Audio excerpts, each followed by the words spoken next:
बिस्मिल्लाहिर्रहमानिर्रहीम। अस्सलामु अलैकुम वरहमतुल्लाहि वबरकातुहू। कुर्बानी किस पर वाजिब है?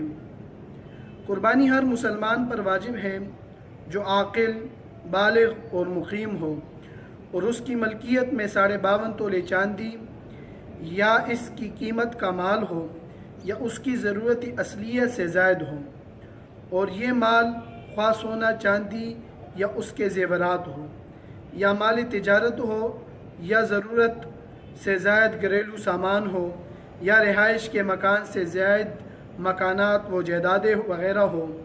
कुर्बानी के लिए इस माल पर साल भर का गुज़रना भी शर्त नहीं और न उसका तिजारती होना शर्त है। अगर कोई शख्स कुर्बानी के 3 दिनों में से आखिरी दिन भी किसी सूरत से माल का मालिक हो जाए तो उस पर भी कुर्बानी वाजिब हो जाती है। बच्चा और मजनून की मलकियत में अगर इतना माल हो तो भी उन दोनों पर या उनकी तरफ से उनके वली पर कुर्बानी वाजिब नहीं। अगर कोई शख्स शरई कायदा के मुताबिक मुसाफिर हो, यानी कुर्बानी के दिनों में अपने वतन से 48 मील या इससे ज़ायद की दूरी में गुज़रे तो उस पर भी कुर्बानी वाजिब नहीं।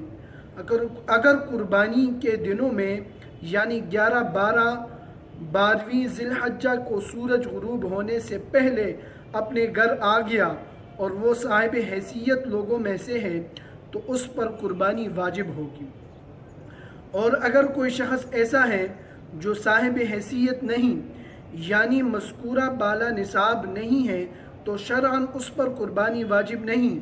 लेकिन अगर उसने कुर्बानी के दिनों में कुर्बानी की नीयत से कोई जानवर ख़रीद लिया तो उसी जानवर की कुर्बानी उस पर वाजिब हो जाती है, क्योंकि गरीब आदमी के लिए कुर्बानी की नीयत से कोई जानवर ख़रीदना नज़र के हुक्म में हो जाता है जिसका पूरा करना बंदा को वाजिब ज़रूरी हो जाता है। और ज़रूरत असलिया से वो ज़रूरत मुराद है जो जान या आबरू से मुताल्लिक़ हो, यानी उसके पूरा न होने से जान या इज़्ज़त व आबरू जाने का अंदेशा हो। मसलन खाना पीना, कपड़े पहनना और रहने का मकान। अहले सनअत व हरफत के लिए उसके पेशे के औजार, बाकी बड़ी बड़ी देगें, बड़े बड़े फर्श, शामियाने, रेडियो, टेप रिकॉर्ड और टेलीविज़न, वीसीआर वग़ैरह ये असबाब ज़रूरत में दाखिल नहीं हैं, इसलिए इनके मालिक पर कुर्बानी वाजिब होगी जबकि इनकी कीमतें निसाब तक पहुँच जाए। जिस तरह मर्दों पर कुर्बानी वाजिब है इसी तरह औरतों के ज़िम्मे भी कुर्बानी वाजिब है, बशर्ते कि उनके पास ज़ाती ज़ेवरात हो या इतना माल या जायदाद हो जो निसाब के बराबर हो। कुर्बानी सिर्फ अपनी तरफ से वाजिब है, औलाद की तरफ से वाजिब नहीं, किसी और अजीज़ व अकारिब की तरफ से भी वाजिब नहीं। मसलन किसी के 10 औलाद हैं और सब एक साथ रहते हैं, बाप की ज़िंदगी में सिर्फ बाप पर कुर्बानी वाजिब होगी, यानी अपने नाम से वो कुर्बानी करें। और अगर बीवी साहिब हैसियत साहिब निसाब है तो उसको भी अपने तरफ से कुर्बानी करना वाजिब है। शोहर की कुर्बानी बीवी की तरफ से या बीवी की कुर्बानी शोहर की तरफ से काफ़ी नहीं होगी, हर एक को अलहदा अलहदा कुर्बानी करना ज़रूरी है। बाज़ लोग ऐसा करते हैं कि किसी साल अपने नाम से कुर्बानी कर लेते हैं और किसी साल अपनी बीवी की तरफ से, यानी हर साल नाम बदलते रहते हैं। ये जायज़ नहीं है।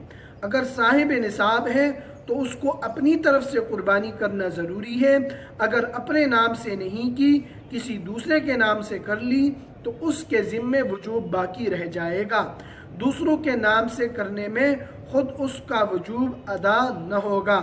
अगर बाप की वफ़ात हो चुकी और औलाद एक साथ रह कर कारोबार करती है तो अगर उनका माल मुश्तरका या जायदाद तकसीम करने के बाद हर एक साहिब निसाब हो जाता है तो हर एक बालिग औलाद को अपने अपने नाम से कुर्बानी करना ज़रूरी है। اگر کسی ایک بھائی کی طرف سے قربانی کی تو بقیہ بھائیوں کے ذمے وجوب باقی رہ جائے گا۔ اگر ماں باپ پر قربانی واجب تھی اور وہ نہ کر سکے تو انہیں وصیت کرنا ضروری ہے۔ اگر وصیت کر کے انتقال ہو گیا تو ان کی طرف سے ان کے مال میں سے قربانی کرنا ضروری ہے، اور اگر وصیت نہیں کی ہے تو ان کی طرف سے واجب نہیں۔ اگر کوئی شخص ان کی طرف سے قربانی کر دے تو یہ قربانی نفل ہوگی، اس کا واجب ساقط نہ ہوگا، صرف اس نفل قربانی کا ثواب ان کو پہنچ سکتا ہے۔ تاریخ قربانی صفحہ نمبر 40 تا صفحہ نمبر 43 میں یہ سب کچھ مذکور ہے۔ وما علینا الا البلاغ المبین۔